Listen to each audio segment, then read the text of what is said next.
Hi everyone, in front of me I've got OPPO Find X9 and let me share with you how to change the keyboard language on this device.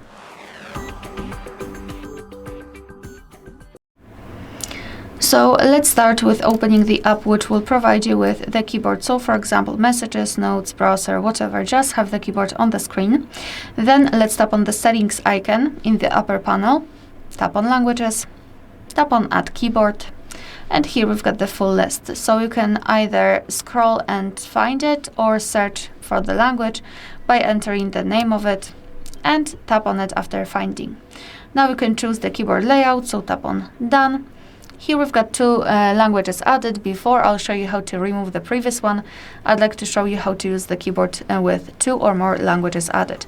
Here we've got the information that if we would wish to switch the keyboard, we have to tap on this globe icon, which is a language key. So right now we've got English, and after tapping on the globe icon, we've got Urdu one in my case. Alright, so if you wish to remove the language, go to the settings again, tap on the languages, and tap on this edit icon in the right upper corner. Tap on the language which you wish to remove and trash bin icon, and as you can see, we've got only one language applied. Alright, so that will be all. Thank you so much for watching. Please hit the subscribe button and leave the thumbs up.